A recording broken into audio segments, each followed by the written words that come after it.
how to turn off restricted mode on TikTok. Hi guys, in this video I will tell you how you guys can turn off restricted mode on TikTok. So the process is very easy. All that you guys need to do is simply open up TikTok on your phone. You can do it by just simply searching on your phone for TikTok, and then once you have TikTok opened up, simply click on the top right on these three lines that you see at the very top right.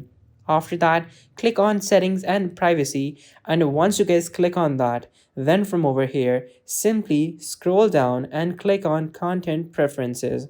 Now once you guys click on over here, click on restricted mode, and then now from over here you guys can basically see that your restricted mode is turned off or turned on. Simply tap on it, and then after that you guys are going to be able to turn on restricted mode, and it's that easy. So guys, that is how you guys can turn restricted mode on or off depending upon what you want to do. So guys, this was the video. Be sure to like, subscribe, and share. Till next time, goodbye.